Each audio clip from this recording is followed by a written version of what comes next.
Hey there, sports fans. Today, we're diving into the world of Nebraska football and analyzing the strengths and weaknesses of their offensive position groups. It's an exciting time as we head into the 2026 season, and I've got some thoughts and insights to share with you.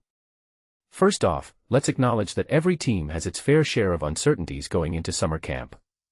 Nebraska is no exception, especially after a couple of 7-6 seasons. But what makes this team intriguing is their potential for growth and the unknown variables that could shape their offensive performance.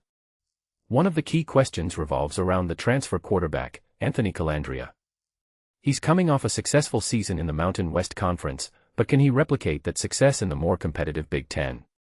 It's a risky move, and I can't help but draw parallels to Fernando Mendoza, the transfer quarterback who led Indiana to a national championship. Mendoza was a game-changer, but he also had his fair share of risky decisions. Colandrea has thrown 29 interceptions in 33 games, which is a concern. However, as they say, you never know until you try. Now, let's talk about the offensive line. This is an area where Nebraska could shine. With 3 transfers expected to start, including Paul Mubenga, Brendan Black, and Tree Babalade, the line has the potential to be a powerhouse. Center Justin Evans, who's on the Remington Award watch list, will anchor this unit. If they can provide solid pass protection and open up those holes for the running backs, it could be a recipe for success. But it's a big if, as pass protection was an issue last season. Speaking of running backs, that's another position group that has me scratching my head. With the departure of Big Ten running back of the year Emmett Johnson, the Huskers are left with a group of inexperienced backs. Makai Nelson, who had 147 yards last season, will need to step up, but it's a tall order to fill Johnson's shoes. This could be a trouble spot for Nebraska, and it raises the question, can they find a reliable running game to support their offense?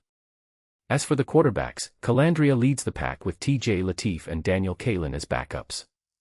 Lateef has some starting experience, and Kaelin brings Power 4 experience to the table. It's a solid group on paper, but the true test will be how they perform against improved competition in the Big Ten. It's a make-or-break situation for Nebraska's offensive success. So, what does all this mean for the Huskers' offensive prospects in 2026? Well, it's a coin toss. On one hand, you have a potentially dominant offensive line and a transfer quarterback with upside. On the other, there are concerns about Colandrea's decision-making and the inexperience at running back. It's a delicate balance, and the truth often lies in those marginal plays that can make or break a season.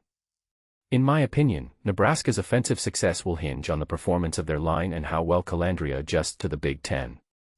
If they can find a reliable running game and minimize turnovers, they could surprise a lot of people. But it's a big if, and that's what makes this team so fascinating to watch. So, stay tuned, sports fans. We'll be back on Monday with a deeper dive into Nebraska's biggest offensive concern and why it matters. Until then, keep those eyes on the Huskers and their journey towards a potentially dominant offensive season.